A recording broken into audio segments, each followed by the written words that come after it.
이틀 뒤 10월 20일이면 우리나라의 코로나 바이러스 첫 확진자가 발생한 지 딱 9개월이 되는 날이더라고요.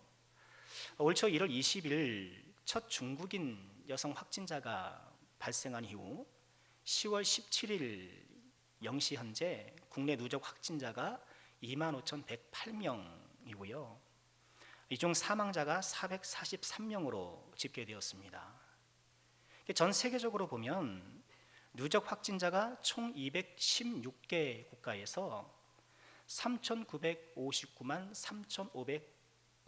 3,959명 3천만이 넘었더라고요. 4천만에 육박하는 그런 숫자가 되었고요. 사망자가 111만 2,837명 이렇게 집계되었더라고요. 중국에서 코로나가 막 발발하고 확산할 때 우리나라 교계 일부에서는 중국이 기독교를 모질게 박해해서 저렇게 하나님께 심판을 받는다, 이런 해석들이 대두됐었습니다. 코로나가 시작된 우한시가 중국의 새로운 종교 정책의 시범 지역이라고 그러고요. 그 바람에 48개 교회가 실제로 폐쇄되고 어떤 교회는 십자가가 불태워지고 또 다이너마이트로 교회가 폭파되기도 하고 이런 가혹한 박해가 있었다는 거예요. 그래서 그런 관련 사진들을 올리고 또 동영상도 만들어서 이렇게 경각심을 일으켰던, 그래서 결국 시진핑 정부가 무너질 것이다, 그렇게 내다보는 사람도 있었습니다. 이단 신천지도 이런 해석에 동조했죠. 오늘 통해 다 보았습니다만 우한에도 자기들 교회가 있는데 자기들 교회는 안전하다, 신천지를 믿는 사람들은 하나님이 다 지키고 보호해 주신다, 그래서 아멘 아멘 하면서 큰 소리 쳤죠. 그런데 코로나가 중국에 이어서 우리나라, 일본, 또 미국, 유럽, 아프리카 이렇게 전 세계로 확산하기 시작했고, 또 우리나라에서는 신천지가 폭발적 감염원이 되자 이런 중국에 대한 심판론 또는 신천지는 안전하다라는 식의 이런 해석은 좀 머쓱해졌죠. 그렇죠. 코로나 때문에 무너져 내릴 거라던 중국 공산당은 아직도 건재하고 시진핑 잘 먹고 잘 사는 것 같아요. 좀 난감하죠. 설교를 준비하면서 그 무렵에 올라왔던 여러 글들, 특별히 교계의 여러 그런 칼럼들 이렇게 좀 쭉 보니까 그런 위주의 글들이 많이 있더라고요. 코로나19 이 재앙에 대해 특별히 그 원인에 대한 많은 해석적 시도들이 있었지만 모두가 그렇구나 라고 인정할 만한 해석은 아직 없는 것 같아요. 중국 정부의 기독교 박해는 당연히 큰 죄악이죠. 큰 죄악이에요. 또 하나님께서 좌시하지 않으실 것이고 하나님의 방식으로 이 문제를 분명히 짚고 넘어가실 것은 분명할 것입니다. 또 코로나로 인해서 우리 사회에 드러났던 그 이단들, 어떤 동성애 이런 현실 문제들, 하나님께서 이 코로나를 통해서 우리 못 보던 걸 보게 하셨다, 그런 측면도 당연히 있겠지만, 그러나 그런 것들이 이 코로나 팬데믹 상황의 직접적인 원인이라고 말하는 것은 적절하지가 않아요. 그렇죠. 발생 원인을 특정하려고 하는 것, 한 개인이든 한 어떤 집단이든 거기에 특정해서 지금 벌어지고 있는 모든 상황의 원인이 거기 있다라고 얘기하는 것은 우리에게 주어진 정보도 매우 부족할 뿐만 아니라 또 우리가 경험하는 현 이 상황을 돌아보았을 때에 참 동의할 만한 해석은 아니라는 거예요. 그리고 그런 발생 원인을 특정하려고 하는 시도는 사실 그 접근 자체가 잘못된 접근이에요. 우리에게 그럴 능력이 없고 우리에게 그것을 해석하고 명확히 규정할 만한 그 정보가 충분히 주어지지 않아요. 그러므로 우리는 이런 전 세계적 상황 가운데에 어떤 개인이나 집단을 이렇게 정죄시하려는 태도는 가지면 안 돼요. 이것은 우리 개인의 고난에 대해서도 마찬가지입니다. 그러니까 모든 상황을 인과응보적, 기복신학적 관점에서 바라보게 되면 그 이웃을 정죄하기가 쉬워요. 누차히 말씀드렸지 않습니까? 욥의 친구들이 찾아와서 줄기차게 주장한 게 그거예요.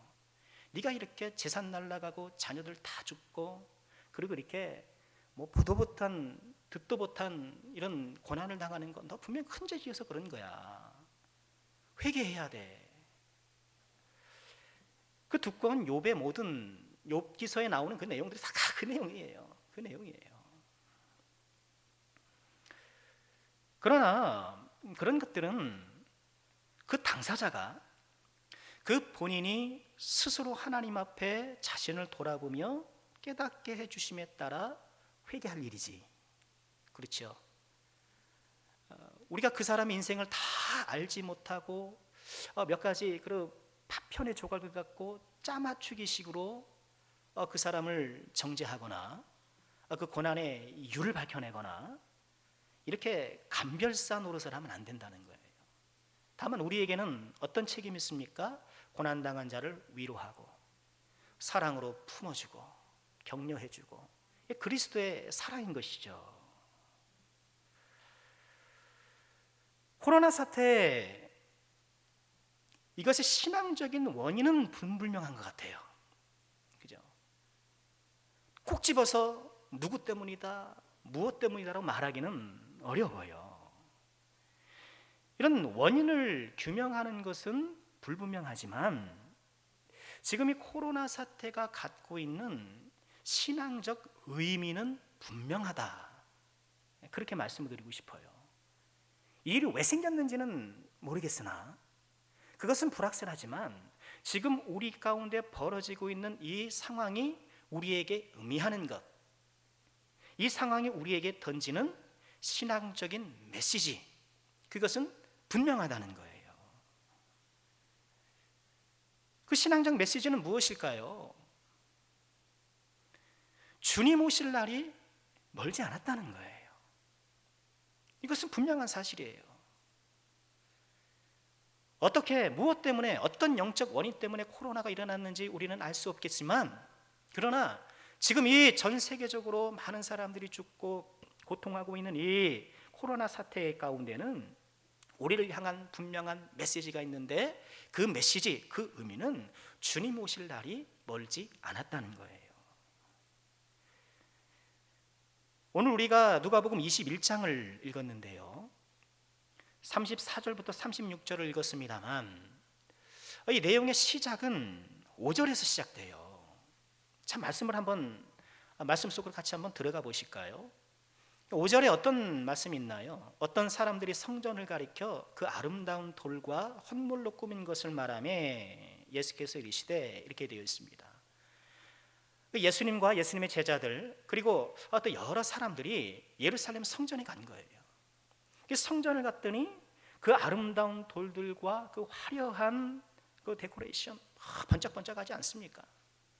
그 성전을 보면서 사람들이 경탄에 마지 않았던 거예요. 예수님 저것 좀 보십시오. 야, 저 건물 좀 보십시오. 저 번쩍번쩍하는 것 좀 보십시오. 이런 건물이 주는 그런 자부심이라는 게 있잖아요. 그렇죠? 우리 동네에 몇 층짜리 빌딩이 있어. 그래서 나라마다 고층 빌딩을 짓는 것을 경쟁적으로 하는 거예요. 그래서 기술의 집약체, 이 건축술의 어떤 상징, 이런 것들이 되기 때문에, 그래서 그런 건축물이 우리 동네에 딱하니 한 100층짜리 건물이 있다고 한다면 괜히 나도 모르게 그렇지 않아요? 우리 동네 그런 건축물이 있으면은, 우리나라에도 그런 건물이 있으면 굉장히 어깨가 으쓱해지는 거죠. 당시에 사람들이 이 성전의 크고 화려함이 마치 자신의 신앙의 크고 화려함인 것으로 착각하는 거예요. 그렇게 오버랩이 되는 거예요. 그러기 쉬워요. 그런데 예수님은 의외의 대답을 하시죠. 6절에 이렇게 말씀하십니다. 너희 보는 이것들이 날이 이르면 돌 하나도 돌 위에 남지 않고 다 무너뜨려지리라. 특별히 돌이 많이 나오잖아요. 왜 돌? 근데 성전을 쌓아 올린 이 벽돌, 이 돌이 유대 역사가 요세푸스의 기록에 의하면 어떤 돌은 크기가 40규빗되었다고 해요. 18m 정도 되거든요. 그리고 직사각형의 돌이라고 치면 사방 4m, 높이 4m, 이렇게 큰 돌인 거예요. 그런 돌이 이렇게 척척척 올라가서 성전의 그 위용을 자랑하고 있으니까 그걸 보면서 이야, 대단합니다. 그런데 돌 하나도 돌 위에 남지 않고 그 거대하고 화려한 그 돌들이 다 무너지리라, 이렇게 말씀을 하셨어요.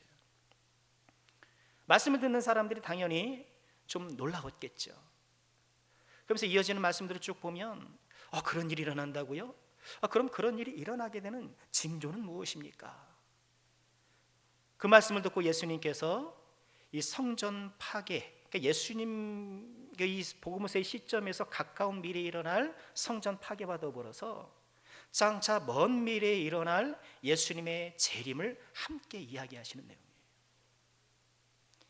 종말의 징조, 세상 끝의 징조에 대한 말씀이 오늘 말씀인 거예요.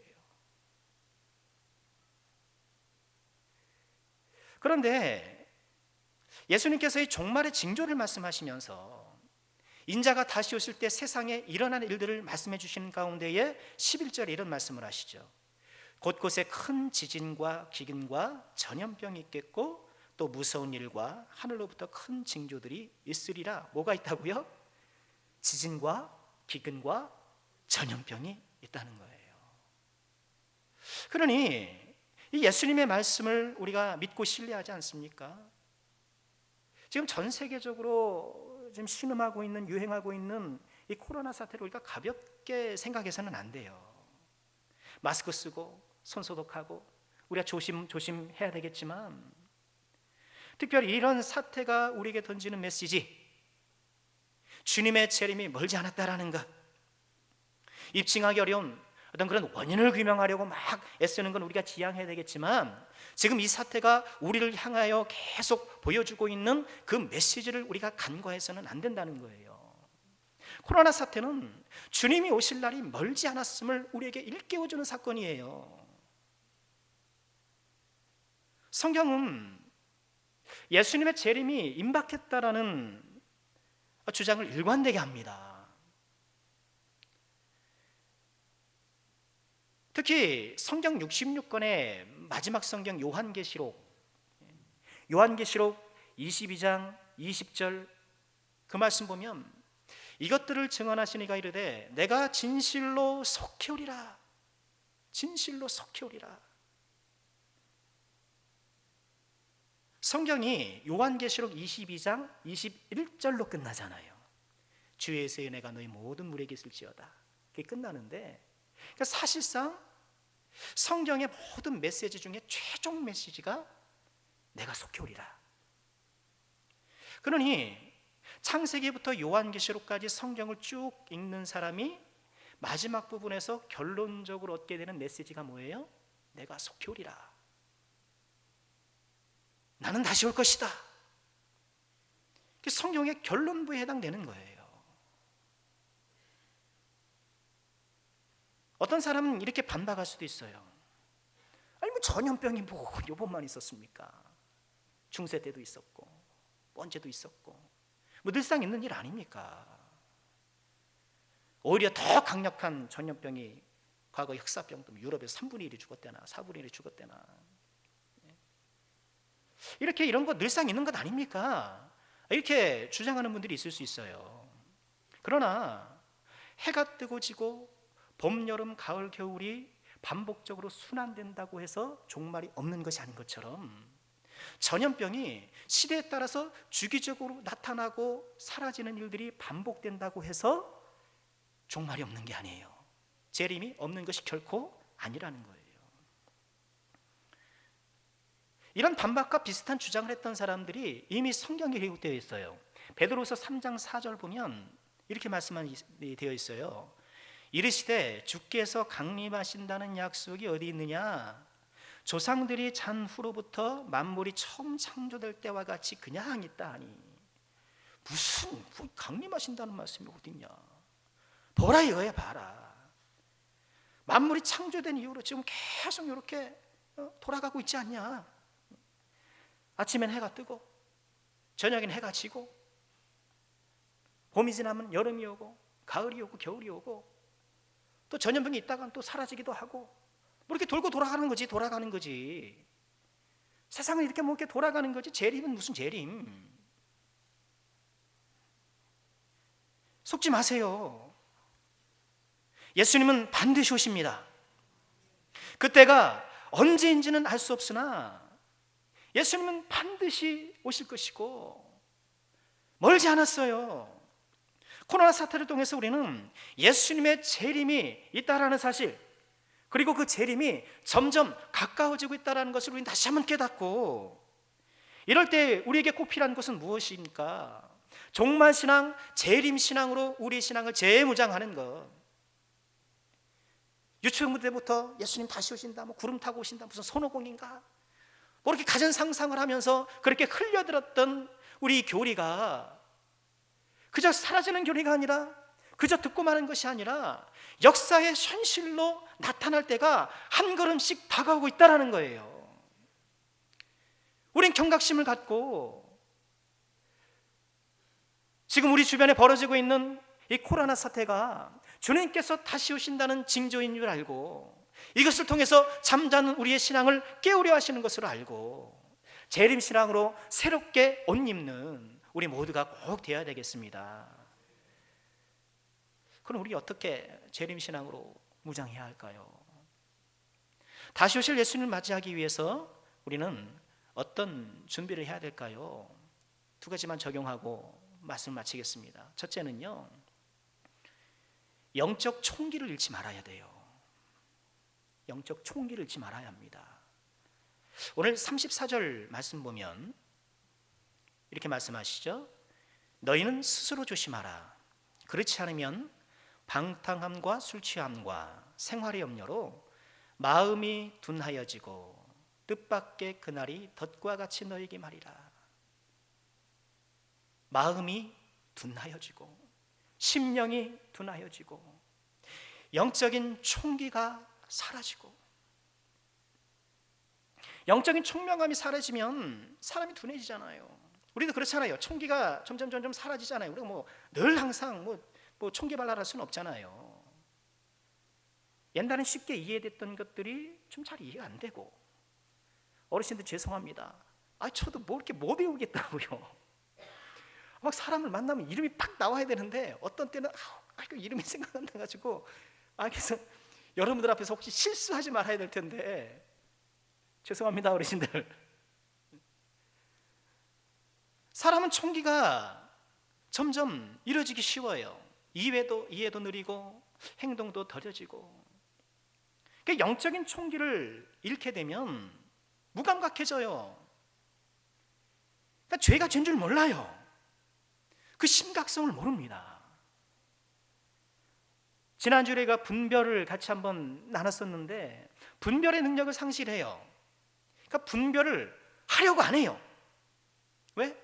총기가 사라져서, 영적인 총기가 사라져서. 성경에서 영적인 총기를 잃어버린 대표적인 사람을 들라면 엘리 제사장이 아닐까 싶어요. 엘리 제사장, 이스라엘 민족의 대제사장으로 부름을 받았잖아요. 가만 보면 그분이 영적 총기를 잃더라고요. 한나가 기도하는 걸 보고 술 취한 여자가 술 조장하는 거로 생각을 하고, 어린 사무엘이 하나님의 음성을 딱 듣는데, 야, 뭐 자라. 좀 한참 지나서야, 야, 하나님이 부르시는 줄 몰라. 그럼 이렇게 이게 좀 형광등이 돼요. 점점점.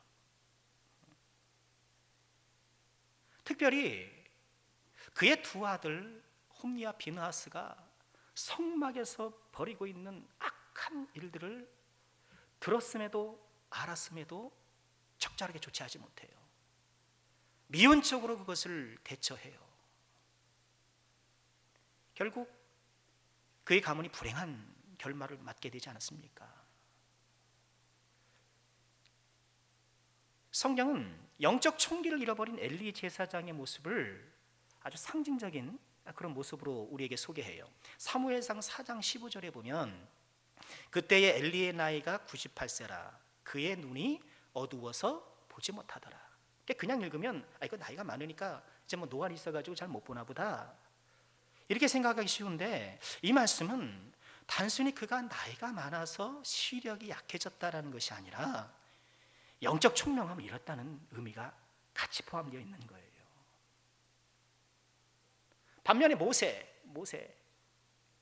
신명기 34장 7절에 보면 모세가 죽을 때 나이 120세였으나 그의 눈이 흐리지 아니하였고 그의 기력이 쇠하지 아니었더라. 눈이 흐리지 않았다는 거예요. 이 또한 무엇인가요? 모세는 120살이 되었지만 영적인 총기를 잃지 않고 있었다. 모세는 엘리보다 22살이나 많았어요. 계산해보면 22살. 120세였지만 영적 총기를 잃지 않았다는 거예요. 봐야 할 것을 못 보고 알아야 할 것을 알지 못하고. 총기는 이게 눈이라고요. 눈에 이 총기를 눈에다 달아놨잖아요. 눈이 뭡니까? 보는 기관 아닙니까? 이게 보는 것과 아는 것은 하나예요. 영어는 I see. 그러면 보다라는 뜻이긴 하지만 알겠습니다. 내가 이해했습니다. 받아들였습니다. 그런 뜻이잖아요. 영적 총기를 잃어버린 엘리의 모습을 암시하는 또 다른 표현들이 있는데 사무엘상 4장 13절 보시면 이런 말씀이 있어요. 그가 이럴 때에는 엘리가 길 옆 자기의 의자에 앉아 기다렸다.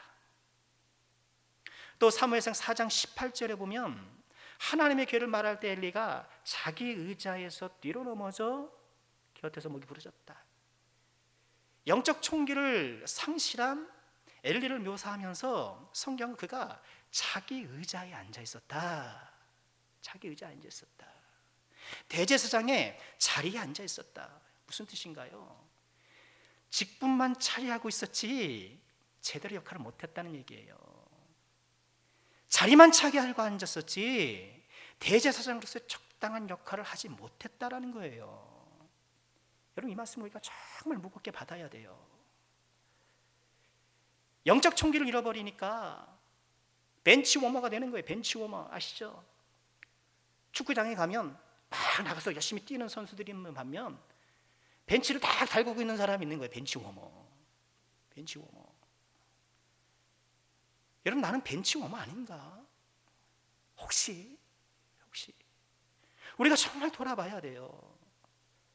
영적 총기를 잃어버리니까 그냥 자리에 앉아있게 되고, 자리에 앉아있으니까 또 더 영적 총기가 어두워지고 악순환이 반복되는 거예요. 악순환이.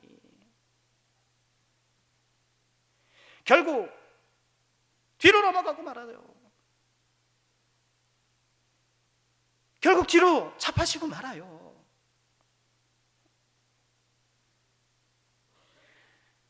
저를 포함해서 우리 모두가 이 말씀을 정말 무겁게 받아야 돼요. 목사의 자리를 앉고 목사의 직분을 온전히 감당하지 못한 뒤로 자빠지는 거예요. 우리가 직분을 받아놓고 그 직분을 온전히 감당하지 못하면 다 뒤로 넘어가는 거예요. 임직선거를 2주 앞두고 있는데 눈치 빠른 분들은 제가 지난주부터 왜 하나님이 찾는 사람이라는 제목으로 설교했는지 벌써 알아채셨을 거예요. 이런 임직선거를 통해서 우리가 지향해야 될까 뭔지를 좀 말씀드리고 싶은 거예요. 하나님이 어떤 사람을 찾으시는가? 이 시대의 교회 직분자는 어떤 사람이 되어야 하는가? 새롭게 직분을 받을 분뿐만 아니라 이미 받으신 분들도 다시 한번 내가 심기일전할 기회가 되어야 되겠고요. 또 우리는 직분을 받고 안 받고를 떠나서,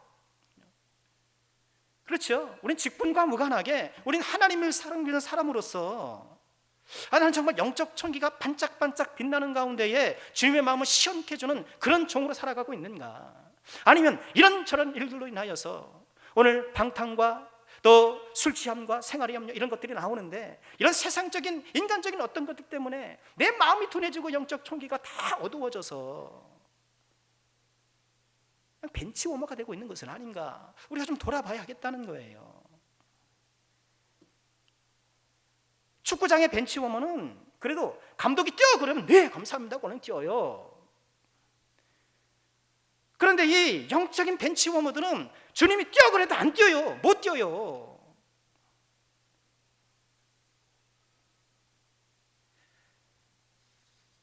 우리가 무엇을 놓고 기도해야 되는지 마음이 둔하여지고 영적 총명을 잃어버리면 주님이 오시는 날 어떤 일이 벌어질까요? 34절 다시 한번 보실까요? 너희는 스스로 조심하라. 그렇지 않으면 방탕함과 술취함과 생활의 염려로 마음이 둔하여지고 뜻밖의 그날이 덫과 같이 너희에게 말이라. 다시 오실 주님, 주님이 다시 오시는 그날이 그 사람에게는 덫이 된다는 거예요. 덫. 여러분, 덫이 뭔가요? 전혀 예상치 못한 일을, 전혀 생각지도 못하고 요만큼도 생각하지 못한 일을 갑자기 겪게 되는 거예요. 여러분, 그런 경험 있으시잖아요. 내가 그러리라고는 전혀 생각 못했는데 갑자기 뜻하지 않은 일을 당하는 일. 여러분, 이런 변수로 가득 찬 세상 아닙니까? 지난 추석 연휴 10월 1일 목요일입니다. 새벽 예배 이렇게 나오는데 저쪽에서 걸어오는데 우리 본당에 불이 환하게 켜져 있는 거예요. 아유, 야, 이거 수요 예배 때 혹시 예배 드리고 불도 안 끄고 갔나? 왜 불이 켜져 있지? 근데 사무실에 불이 꺼져요. 그래서 교회 안으로 딱 들어왔더니 고태곤 장로님이 본당에서 내려오고 계시더라고요. 목사님 잠깐 여기 좀 와보세요. 본당에 올라왔더니 저기 드럼 뒤에 저기 에어컨 뒤에 강아지가 2마리 있는 거예요. 검정색 강아지, 흰색 강아지 2마리가 저기 에어컨 뒤에 그 틈에 가가지고 아주 주관듯이 이러고 있는 거예요. 누가 거기다 가져다 두신 거예요. 이제 태어난 지 그렇게 오래된 것 같진 않더라고요. 보니까. 근데 거기 뭐 이렇게 옷가지도 좀 있고 이렇게 담요 같은 그런 것들 이렇게 깔아놓은 거로 봐서는 누가 가져다 놓은 것이 분명해 보여요. 아니, 본당에다가 누가 강아지를 갖다 놓은 거예요. 그래서 은은 끝에 거기다가 방을 써붙였죠. 누가 가져다 놓으셨는지 모르겠으나 내일까지 좀 가져가 주십시오. 그렇지 않으면 우리가 좀 이렇게 그 어디 단체에 얘기해서 우리 처리를 하겠습니다. 뭐 그렇게 했어요. 그 다음 날 새벽에 가 보니까 또 있어요. 여전히 있어요. 금요일이잖아요. 그래서 이제 금요일까지는 기다리려고 했으니까 두고 보자. 그랬는데 안 가져가는 것 같더라고요. 그래서 좀 마음 한켠 걱정이 되더라고요. 강아지들이 아무것도 못 먹고 거기 축 처져 있으니까 그래서 뭐라도 좀 먹여야겠다. 그래서 명절이란 우리 아이들이 내려와서 금요일 날 좀 근처에 좀 카페에 가서 같이 좀 교제도 하고 뭐 그랬거든요. 그러면서 그 얘기를 했어요. 우리 교회 들려가지고 집에 가기 전에 교회 들려서 좀 강아지 좀 우유라도 좀 주자. 우유라도 좀 주자 그랬어요. 근데 그냥 뭐 찾아보니까 그냥 우유 주면 안 되더라고요. 강아지용 우유가 따로 있다면서요. 까다로워요. 대충 먹지. 강아지용 우유가 또 따로 있다는 거예요. 그래서 저기 마트 가가지고 뭐 뒤져가지고 찾아서 또 접시용으로 그 플라스틱 그냥 일회용 접시 사가지고 그러고 왔어요. 올라왔는데 이제 우리 아이들하고 이제 사모하고 이제 같이 와서 이제 좀 먹여보려고. 근데 저 뒤에 가서 하고 이제 죽은 듯이 가만히 있으니까 제가 꼬리를 살살 잡아당기면서 빼내야 되잖아요. 먹이려고. 그랬더니 깨깨깨깨 하면서 이렇게 따라오더라고요. 그래서 이놈을 안 하다가 이렇게 좀 갖다 놓고 좀 먹여야지 하면서 딱 안으려고 했는데 계속 팍 무는 거예요. 꽉 깨무는 거예요. 근데 아니 이 녀석이 조그매 보여가지고 좀 물어도 조금 그냥 따끔따끔 할 줄만 알았는데 아이고 제법 이빨이 있는 거예요. 이렇게 꽉 물어가지고 피가 막 쏟아지는 거예요. 어떻게 물었는지. 보통 물으면 그냥 이렇게 상처나고 말 텐데 어떻게 절묘하게 어디 물었는지 모르겠는데 피가 뚝뚝 떨어지고 별거 아닌데 막 이 상황은 막 커 보이는 거예요. 불어 오르고. 그 어떻게 해야 됩니까? 뭐 군산의료원 갔죠. 의료원 가서 파상풍 주사 2대 맞고 항생제 1대 맞고 주사 맞았어요. 불과 20분 전만 하더라도, 마트에서 강아지 우유를 살 때만 하더라도 제 마음속에는 주예전에 참새도 제 집을 얻고 제비도 새끼들 보금자리를 얻었는데, 저 강아지가 또 주님 전에 왔는데 저거 어떻게 할까? 좀 저쪽에다 울타리를 젓고 한번 키워볼까? 이런 생각을 다 하고, 또 요 녀석들이 그래도 그 우유 먹을 생각에 그잖아요. 더 귀여울 것 같고, 그렇게 좋은 마음으로 왔단 말이죠. 그런데 여기 올라오는 순간까지만 해도 제가 그 강아지에 물려서 응급실에 가서 주사 3대를 맞을 거라고는 만큼도 생각 못한 거예요. 단 0.001%도 생각하지 못한 거예요. 당연하죠. 강아지 이빨이 덫과 같이 저에게 임한 거예요.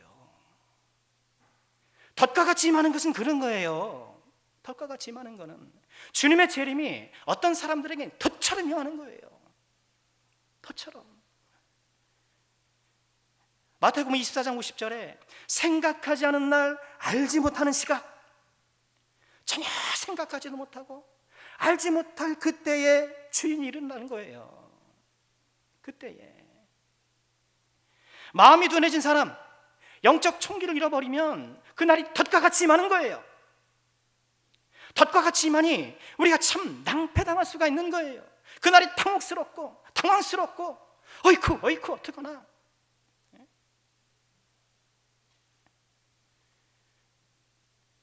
우리 남성께 사랑하는 모든 권속들께서, 우리 모두는요, 이런 영적 총기가 좀 반짝반짝 빛나서 마음이 둔해지는 것이 아니라 우리가 더 청명해지고 더 우리가 주 안에서 활력 있는 신앙이 되어서 그날이 덫과 같이 임하는 것이 아니라 그날이 오히려 주님께 감사함의 영광을 올릴 수 있는 그런 날이 되도록 항상 깨어 있어야겠습니다.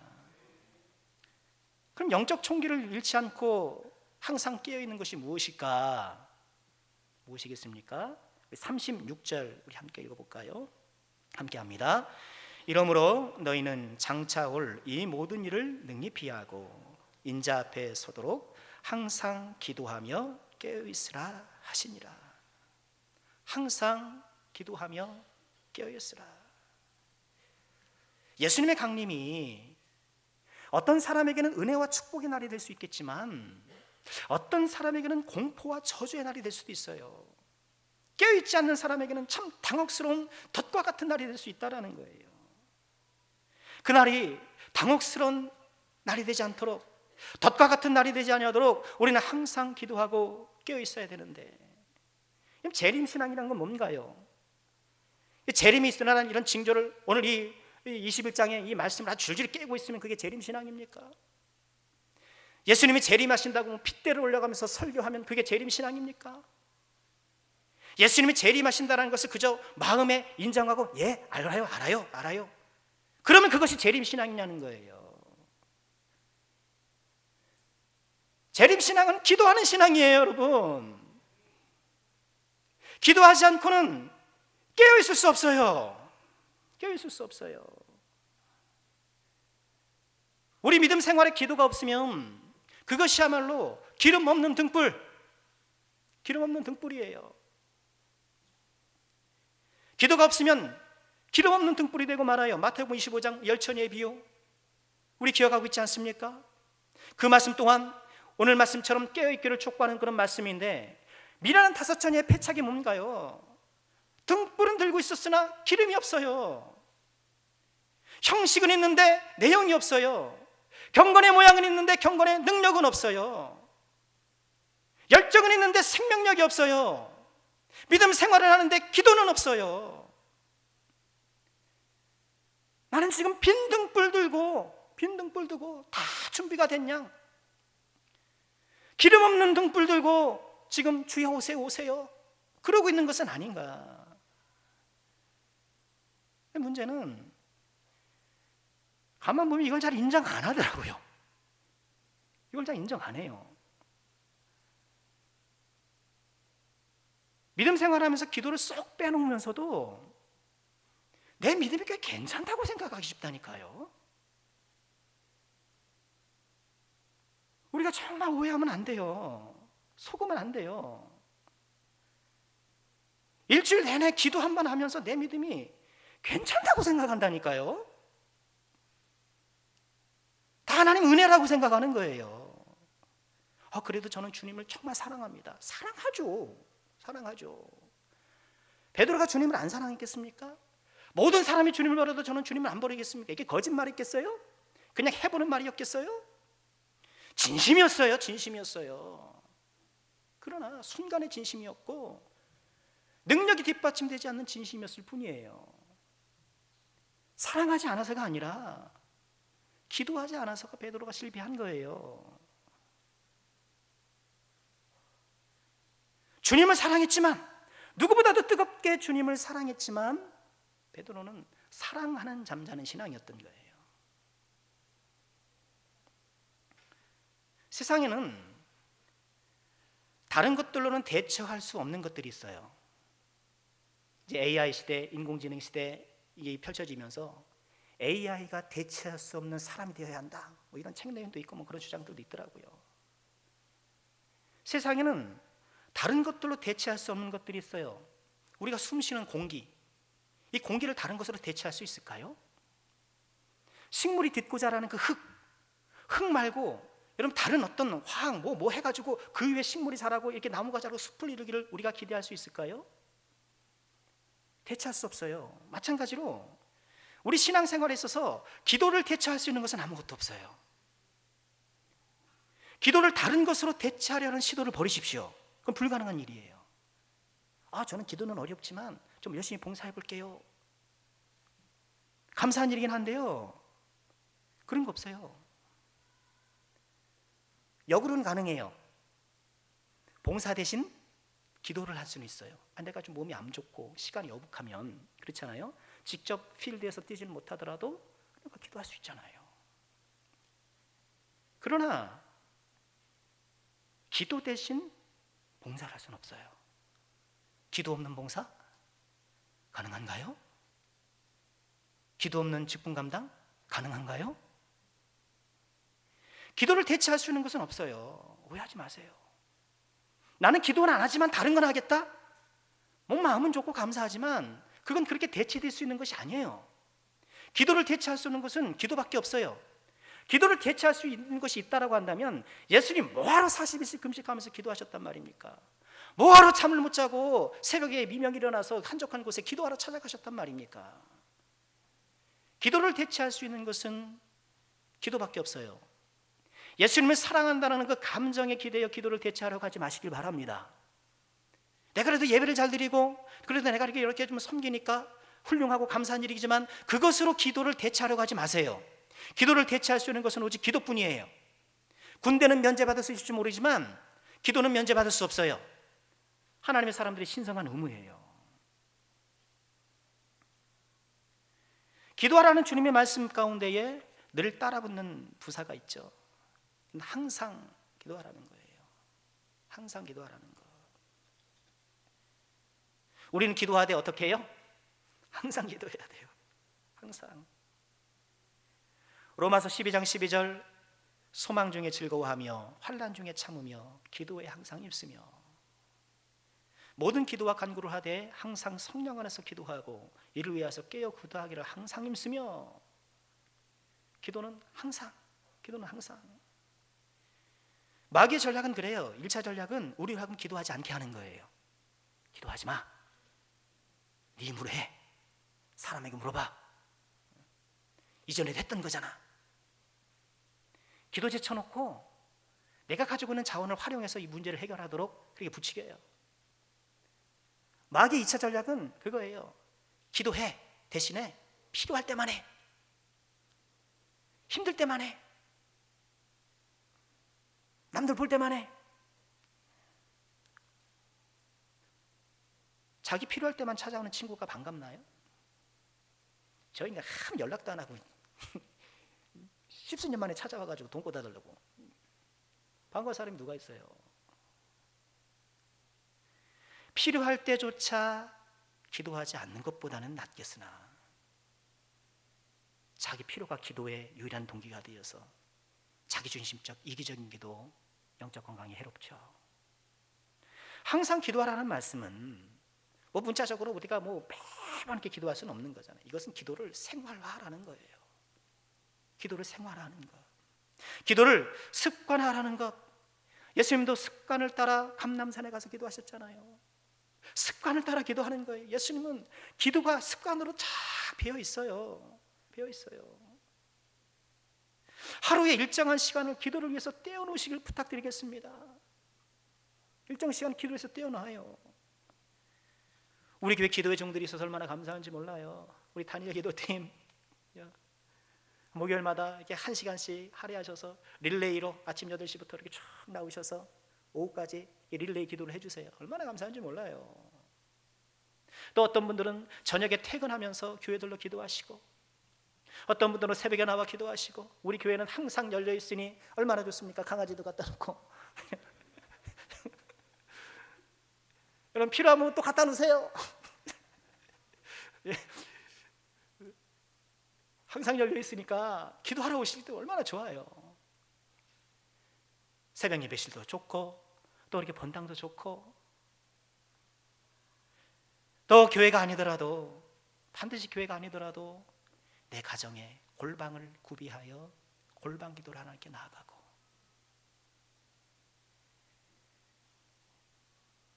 특세가 오긴 왔구나, 이 목사가 기도 설교를 핏대 올려가며 강력하게 하는구나. 21주간의 법칙, 21일의 법칙이라는 것이 있잖아요. 내가 어떤 것을 습관에 들이려면 3주 21일을 다 꾸준히 하면 딱 잡힌다는 거예요. 여러분, 지금 특세 잘하자고 그런 말씀 드리는 게 아니잖아요.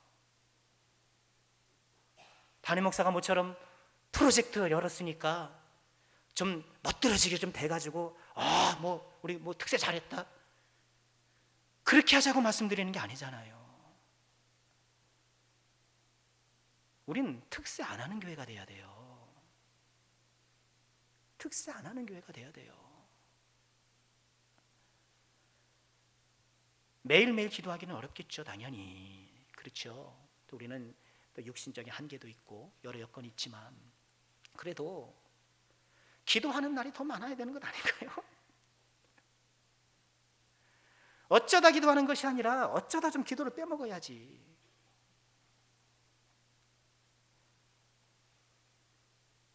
우리 사랑하는 모든 죄종들, 우리가 다시 한번 기도 신앙으로 일어서기를 주의 이름으로 축원합니다.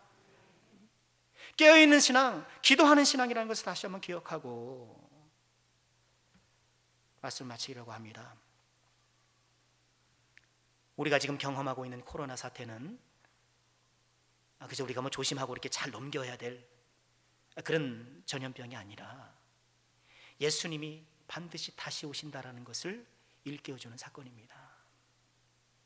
낙엽이 물들기 시작하고 떨어지기 시작하면 가을이 무르겠구나, 곧 겨울이 오겠구나, 우리가 예상하는 것처럼 이처럼 전염병이 일어나고 예수님 말씀하신 징조가 하나하나 일어날 때에 주님 오실 날이 멀지 않았구나, 우리가 그렇게 깨닫고 또 주님이 다시 오신다는 것을 우리가 확신한다면 우리는 주님을 맞는 재림신앙으로 무장해야 되겠습니다. 마음이 둔해지지 않도록 조심하십시다. 항상 기도하며 깨어있읍시다. 주께 오시는 그날이 덫에 걸린 듯 당혹스러운 그날이 아니라 아멘 주 예수여 어서 오십소서, 아멘 주 예수여 기다렸습니다, 너무너무 반갑습니다, 어서 오세요 주님, 이렇게 주님을 화명하는 축복의 날이 되어야 되겠습니다. 이 귀한 은혜가 우리 남성교회 모든 권속들 가운데에 꼭 있게 되기를, 꼭 함께 하시기를 주님의 이름으로 축원합니다.